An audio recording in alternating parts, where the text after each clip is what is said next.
All right. We are live. Hopefully everybody can hear me. We'll get started here in just a moment. We'll wait for some people to get in. Karen's coming over here. So she's bringing sunglasses with her, so I'm not really sure what that means, but she's been collecting sunglasses. So. Oh, yeah. Should I get the other pair? How many do you have? More. You have more. Okay. All right. When you get in here, let us know that you're here, and we'll get started talking in just a little bit. And hopefully you're having a great day. Awesome start to 2021. Sometimes I feel like I want to hit the reset button already. It's been kind of a crazy year already, but hopefully it'll be a good year, and hopefully it'll be a good fishing year. Winter fishing, that's the main topic that I thought we'd talk about tonight, is a little bit of winter fishing. But when you get in, let us know that you're here. Say hello. And when people start getting on here, we'll give it a couple minutes, and then we'll go from there. I'm going to go ahead and share out the link to our live stream so that people can find it easily. If I can remember how to do that. Sometimes I can't remember how to do things. There it is. Okay, share, copy link.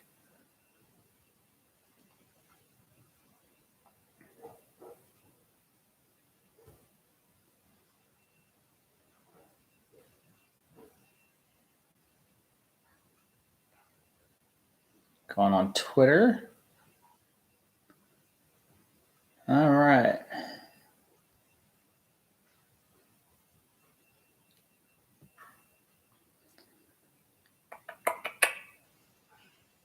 Again, when you pop into the live stream, let us know you're here. Let us know that you're joining us so that we can say hello. Make sure you visit Saltwater Born. That's one that provides some of our clothing and things like that. Really awesome stuff there. So make sure you check them out as well. Got all your sunglasses? A few. All right. Well, we went fishing for the first time 2021 last weekend.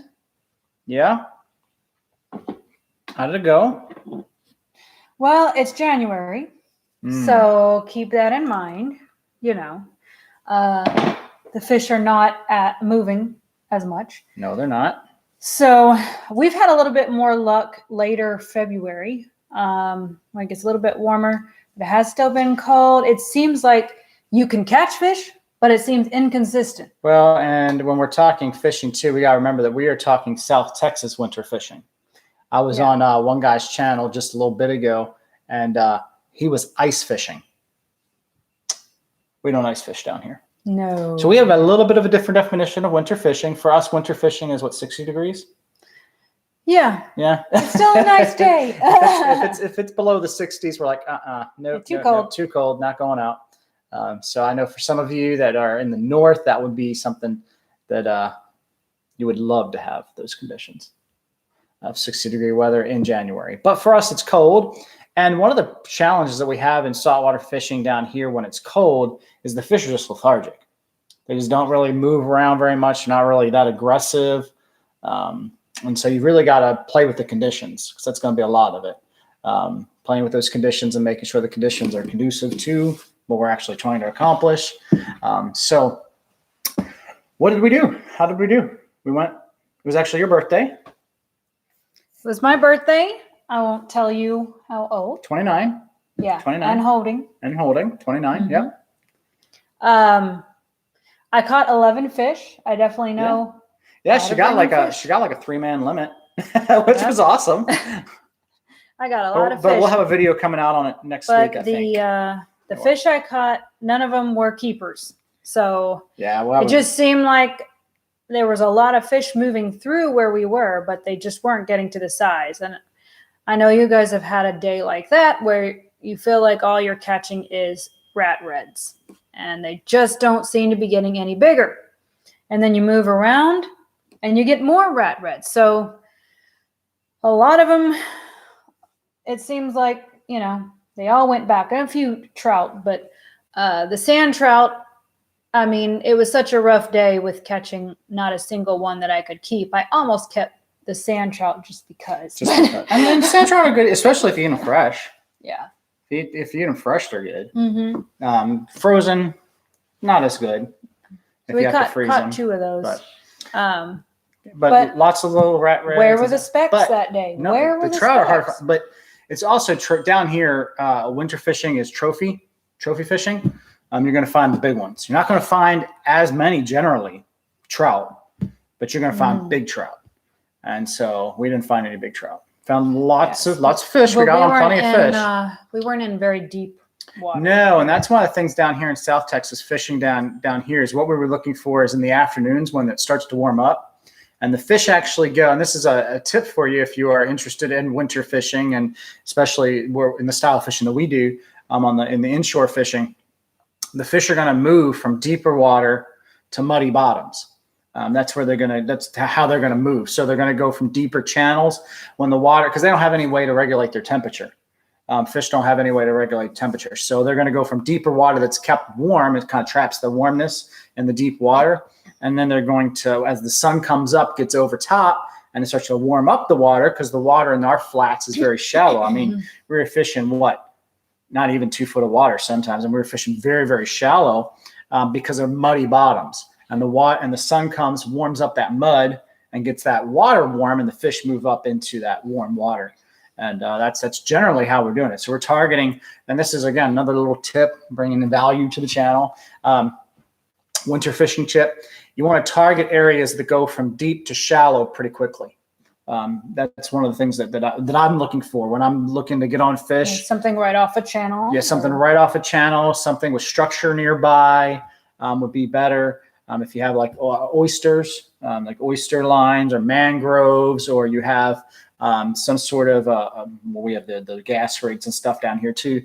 But if it goes from that channel ledge where they've dredged it out and all of that, if you find there's channel edges and the fish are going to move, especially in the morning, they're going to be deeper. And then as the day goes on, they start to move up into where it's warm. And of course, one of the things I think that was a little challenging for us because we went fishing last weekend, it was a full moon. And I know people don't put a whole lot of stock into that, but I don't like fishing after a full moon because I just figure that the fish eat a lot the day before. That's just me. It could be just, I don't know if anybody's had any better experience with full moon fishing, but for me, it seems like the day after a full moon just isn't as good. We get fish. I mean, we still get tight lines, but not the quality fish that we're looking for because I think they probably gorged themselves the night before. That's just me. But that's a couple of things to help you out with winter fishing, I think. And then it's challenging. Winter fishing is definitely challenging. The conditions change a lot. We get a lot of the cold fronts come through. That changes things. Of course, I think in the Northeast, y'all got like a blizzard all through the middle. I mean, it's still snowing, so we don't get that down here. But even in Florida, places like that where those fronts come through, and those fronts can really change things really quickly depending on the wind direction and things like that. So one of the other things is when the wind comes from the north down here, it sucks all the water out of the marshes and out of the bays. And so it drops the water level even more. And so you have really, really low water conditions, low tides and things like that. So winter fishing is challenging, but it can be some of the most rewarding. The biggest drum you caught was November. Guess that's considered winter. And then that nice flounder, that was in February. So big fish, you can get them. They're going to be fewer and far between. They're not going to have quite the numbers, but I think if you can find those areas where that muddy bottom, especially in the afternoons when the sun starts to warm up, find those muddy bottoms where the sun's warmed up the water. And if you have a fish finder, you can kind of cheat with that because a lot of them have the water temperature, and so you can kind of cheat and see whether the water temperature is getting warm. But then look for those channel edges too, as the water conditions change. The other thing that we had trouble is we couldn't get any. We do live bait fishing a lot, especially the people that were on the boat the day that we went fishing weren't the most experienced in the style of fishing that we were doing, and so I tried to find some live bait, but couldn't find anything. Couldn't find any live bait. Now we were going out of Aransas Pass. But no shrimp or anything like that. So that makes it even more challenging is when you're fishing with people who aren't necessarily experienced, and then you can't get that live bait. So that's another thing that kind of helps with that. But yeah, sure. All right, we'll go with it. All right. So That is that's messed up winter. idea. That's winter fishing. I don't know if that helps you out, anybody. And again, if you're joining us, make sure you say hey in the chat. 'Cause we'd love to know who's with us. I see the number, but I don't see who you are. So let us know that you're here. It's good to say hi to everybody. And this is our first live stream of the year. We're just getting back into it. Kind of took December and January pretty much off. We had some things that we were doing, and so we kind of took those 2 months off. But we are going to be coming back next week. We'll be releasing our first video of the year. Although we did put together a new trailer for the channel based on the fish we caught last year. And yeah, so we'll start getting that done. Hopefully, our goal this year is going to be 2 live streams, one live stream every other week at least, and hopefully a video every other week. That's kind of our goal. So 1 week a live stream, 1 week a video. That's kind of what we're talking. But if you have ideas for the channel and you say, hey, we'd like to see this, please let us know that too, because we're definitely open to ideas. We are going into our 2nd year of doing this. Believe it or not. This is our second. We're starting our second year. Mm-hmm. Season 2. We have seasons? I don't know. I don't know if we should have seasons. Do YouTubers have seasons? I don't know. I don't know. Some people do have seasons. I don't know. Maybe we should do seasons. Well, anyway, this will be season 2. And this year we're really going to be hitting the inshore fishing hard. Not so much freshwater. We do some of that probably. We will do some of that, but not as much. Partly as our local lakes haven't gotten any rain. So they're so low. We are in South Texas pretty much in a drought. We haven't gotten enough rain to even get boat launch. Some of the boat launches aren't even operable. So we'll be targeting more inshore fishing, I think, this year.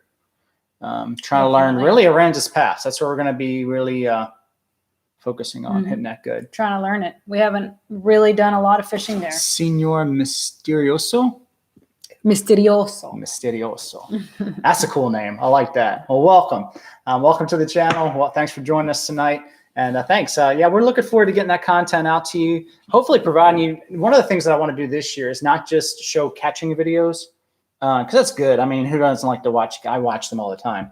But hopefully this year also showing you us catching, but how we're doing it. I think the how is the important part, because we want you to go out and do the same thing.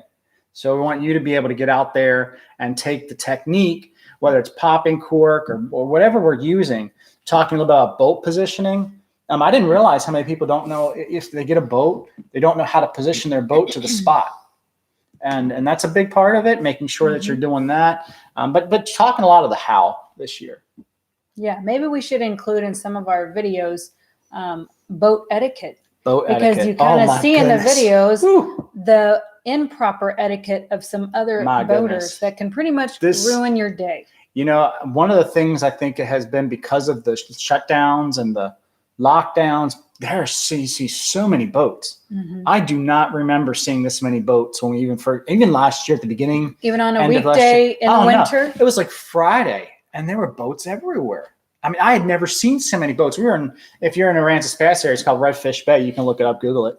And there were just boats everywhere. And one of the places I wanted to try and float the flats, I was actually kind of like, I don't want to go in there because there were 20 boats all floating the flats through there. And I'm like, there's no way that's going to be a productive area to spend some time with. Plus boat etiquette.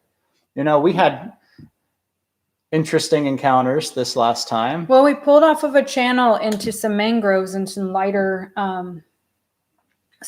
water where we could get, maybe some redfish that were coming up on the muddy spots, that warming themselves, chasing some bait. There was a couple boats also in there pulled up to the side. So we were trying to get as close as we could to the shore so that the people in our boat who weren't very good casters could easily get to the edge.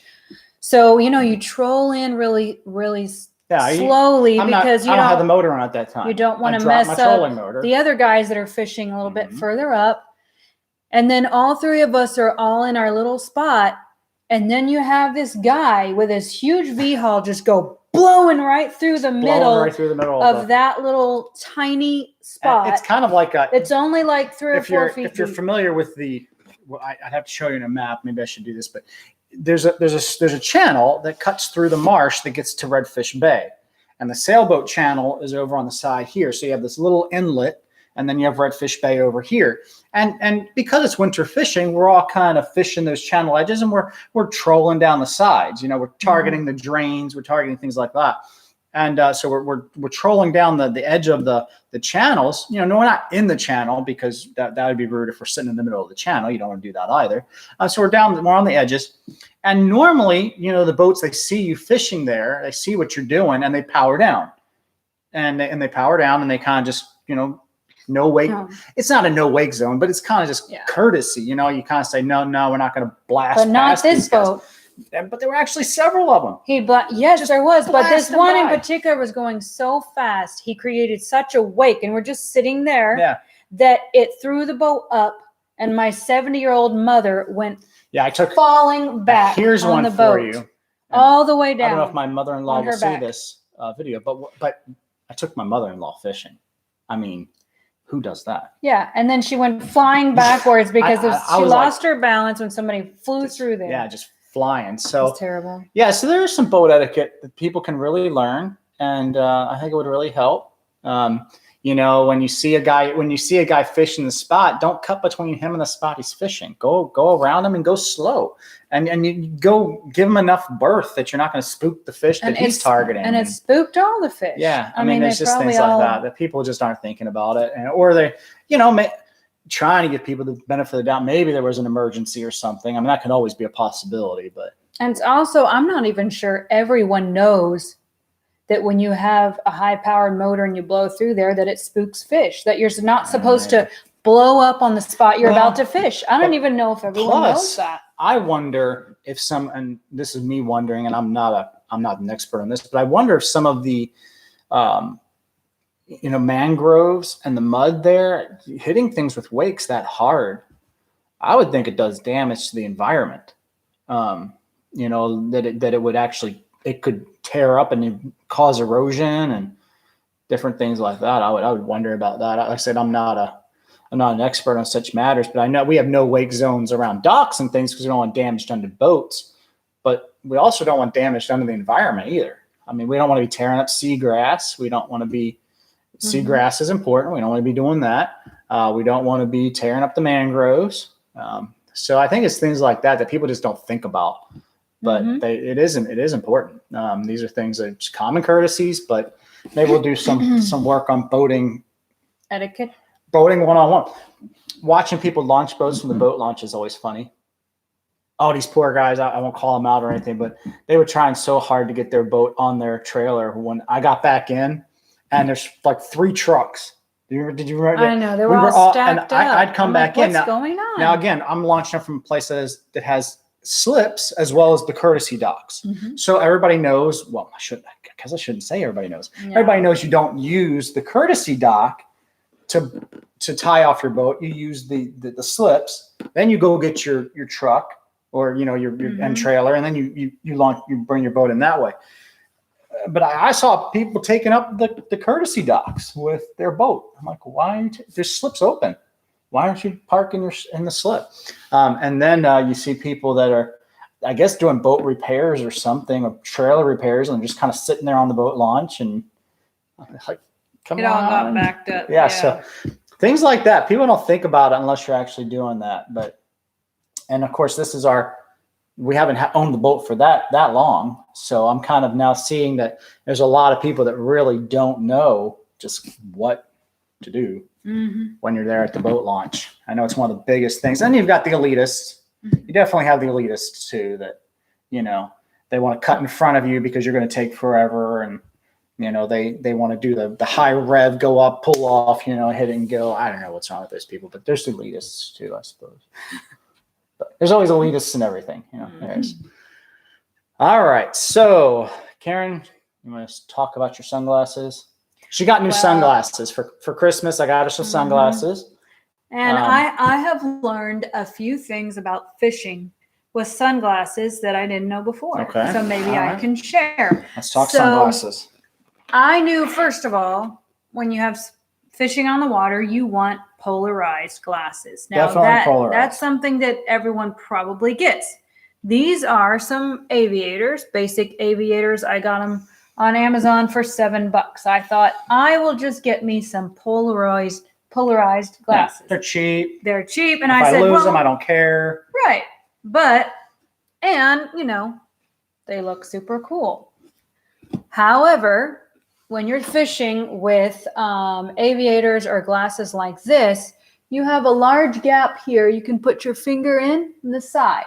This lets in so much light that your polarized glasses aren't really working properly for you to see things in the water. So he could see things So that I couldn't see. And that was actually very. It's like, do you see how the water depth changes here? Can you see that? Well, and we kind of proved that a little bit this last video. We should get better at actually thinking about what we're doing in the videos, because then it would make more sense.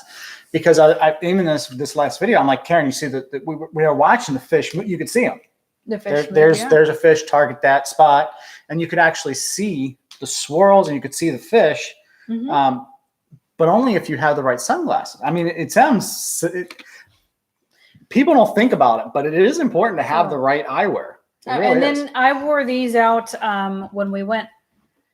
Oh, we went down to Baffin Bay, and even though they looked super cool, I could not see what him or the other guy was seeing with these. So I knew there was a problem, and the problem even is though this they're polarized, gap not right all here. polarized glasses are created equal. So this huge gap is a problem. If you can stick your finger in your polarized glasses, they probably aren't going to be the best. So I thought to myself, okay, well, I'm going to get an actual fishing brand sunglasses. These are by what they call Strike King.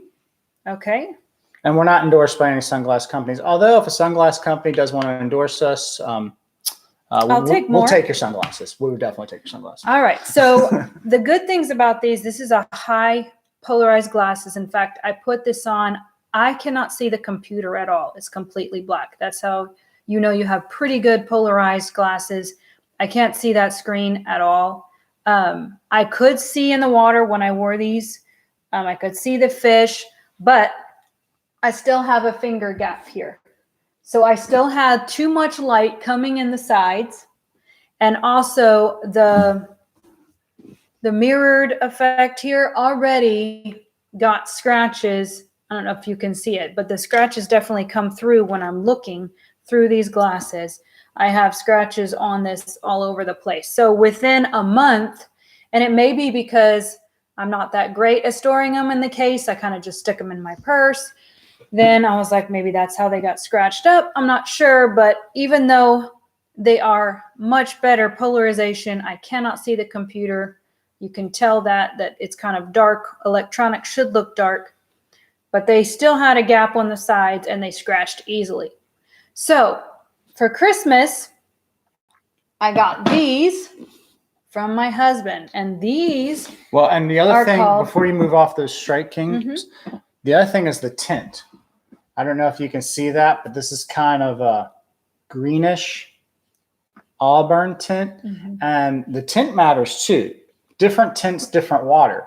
If you are having clear water, that your tint is going to matter.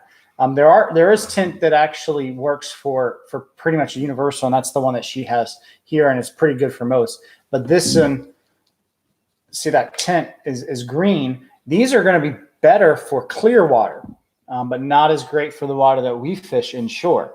And that does make it, again, having the proper eyewear does matter. But just want to show you that too, because that's important. All right. Now, I love my aviators, but when I wore these fishing, I saw a big difference in my vision capability. And these are Cast Kings. So these aren't expensive. We're not talking, I know that there's a lot more expensive glasses out there. I mean, there are. You can spend hundreds. Oakleys and all that. Oakleys and they're very Smiths. good if you want to spend $200. Yeah, it's just that I can't money, sit on my glasses and then cry. Right. If you have money, if you're like Daddy Warbags, or you just invested in GameStop stock and sold it and got out. I don't know if anybody got into GameStop. I was watching that. Oh my. I didn't do that. I did not buy GameStop. And actually today I saw it was down to like $100 or something. So I don't know what happened there. I haven't really been following it for the last couple of days. But so anyway, if your daddy wore $1 and you've got the money and you want to go out and buy your Oakleys or Smiths, the same principles still apply. It's just how much you want to spend on them. Yep. And we're talking about medium to average price. The Yeah, Smiths I'm not are probably the best sunglasses you can buy. I'm just not ready to spend the $200. no, I can't do that. Well, these you can get pretty much at your unless local stores. Unless the YouTube channel takes off, and then if the YouTube channel takes that'll off, be and a I'm while. getting, I'm rolling in money, I'm just like swimming in it, filling up in the boat, trying to find places to put the money. I still think that I want them to give me the sunglasses if we're doing that good, right? No. All right, so these are Cast Kings. They're called the Cat 3, and I'm going to put them on. And again, I cannot see the computer, so I can tell now my polarization is good. Also, I can't get my finger up there. So on either side, you can see that the side kind of goes back and covers more of the eye. I can't see you guys because I've got the glasses And on. that Hopefully makes- I still look cool though. You look cool. Yes, you definitely do. So that makes a difference. Actually, when I put these on for people, they thought it was my more classy sunglasses. They had no idea that these were fishing glasses. Which is that's for women. and Fishing some- sunglasses. that's So important these too. also work as a more classy look. This is the more fun look when you're driving or whatever, but you sounds good, definitely yeah. have a difference in the polarization And quality. if I can show them the and the size. lenses, the other thing is the lenses. Now these aren't expensive. I mean, we're talking still entry level type thing. But if you see the lenses, they're like a dark auburn. I don't know if you can see. I'm trying to put it up to the light. Mhm. They're kind of like a dark auburn, which works very well for inshore fishing. Water's not as clean, and this helps you see into that water things that you would not be able to see with this tint. Because that tint does actually matter with that filter. And my sister was with me. She actually fishes quite a bit. So I was surprised. Why isn't she pulling in fish after fish? Well, first of all, she forgot her sunglasses that day. And we're in South Texas. The sun is bright and It's is bright. hot. And we got a little sunburn. We actually got We sunburn. got a little sunburn. It's 60, it was cold, but we got sunburned. Yeah. But I was looking at the water. I would wait and I saw where a fish would make a little movement or where I could clearly see there, hey, because of the way the water looks, there's a fish right over there. And I would cast there and then get a fish almost right away. And that's how I pulled in 11 and she pulled in 1. And I think having the right eyewear can really make a difference. She's straining to see anything and just casting And then wherever. And glare I'm coming off the casting water. at very targeted spots. Yeah, and glare coming off the water. You can't really see. You're kind of squinting. I got in the boat and I was worried that I left my sunglasses back. I was like, "Where's my sunglasses?" I put them on my head.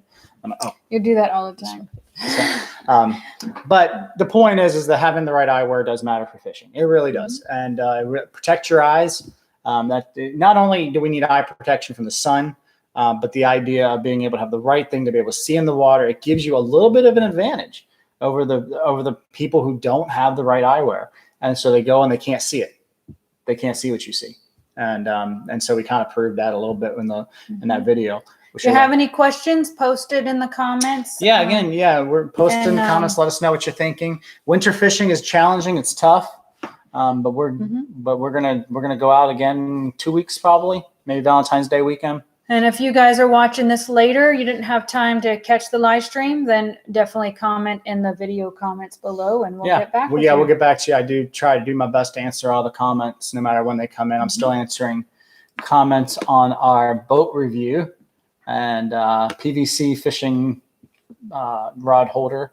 So I do answer all the comments. I'm kind of anal about that, I suppose, but I do answer all the comments as quickly as I can. I don't always get to them, as soon as they happen, but I try to get to them as soon as I can, answering questions, because we really want to help people out. We want to help people get the techniques, the good techniques, get out there, get more fish.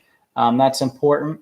And so if we can help you out with that, we fish with people who are not always the most experienced fishermen. I know there's a lot of lure fishermen and things out there. We're getting into lures, but a lot of the people that we have taken fishing they can't do lures Like yet. our kids. Yeah, my kids, they can't do lures yet. Her mom and sister couldn't do lures. So that's part of why we haven't targeted a lot of that. But I do lure fish as well. I'm teaching her how to do that as well, so we can get more into that. But I'm all about saving money in bait. yeah, bait gets expensive. So yeah, but let us know. And let's see, we'll get this one, Mike. Mike, welcome to the live stream. Thanks for joining us. Anything for someone that already wears prescription sunglasses? I think that you can get these type of glasses in prescription. I looked at that myself because I wear contacts.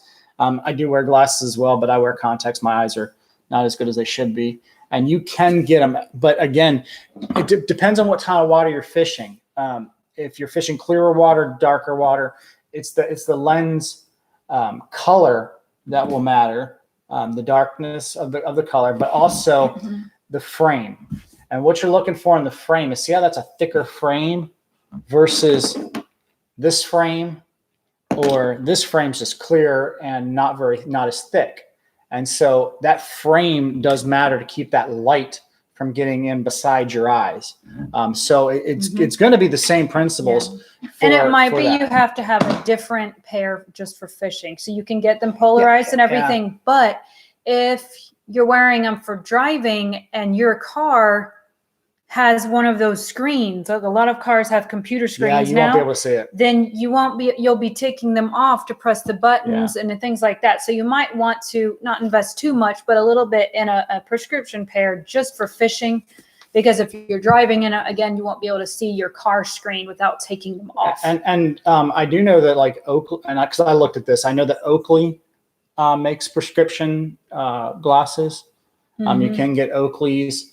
I don't know about you're going to have to spend, honestly, if you're going to have to spend more on them just because they're prescription glasses and they're not going to be just stock glasses. So you will have to probably spend a little bit more on them, but they do have Oakley. I know Oakley does because I looked at them. I'm not sure about other brands though, but the same principles still apply. Yep. Yeah. Same principles. And your price point's just going to be different. Yeah. All right. Anything else? No. We good? Well, it's been about 30 minutes. Yeah, this one's a little shorter. We're actually planning on moving because schedules. Excuse me. Got the Rona? No, I just sneezed. I don't know. Maybe you got the Rona. Our kids are in soccer right now, so we're kind of playing with times and things like that. We're probably this year going to move our live stream earlier. We're thinking maybe 6 o'clock. Let us know if that is a good time for you guys. That would be 6 or 7 o'clock Eastern. Yeah, 6 is Central, 7 Eastern, and maybe go for an hour. I think we could do an hour. Maybe gives more time for people to get in. I know sometimes one of the comments that we got from the last is that our live streams are short. Maybe like 45 minutes. 45 minutes, because I have to take them to soccer. Yeah, she's a soccer mom now. Yeah, she was a Taekwondo mom. Now she's soccer. And now they want to do soccer. Now they're soccer. So we're thinking about moving them earlier, moving them up to 6. But if you like these sort of things, let us know. Let us if you have questions or anything that we can help you with. Please, we are not experts by any stretch. But my commitment is always, if I don't know the answer, I will try and find the answer for you and try and be as helpful as I possibly can. Because our goal is that want you guys to get out there and do it too. It's not just us. We want to inspire others to get out there and do it. So thank you for joining us. And we'll catch you next time. May you always catch your limit. All right. See y'all later.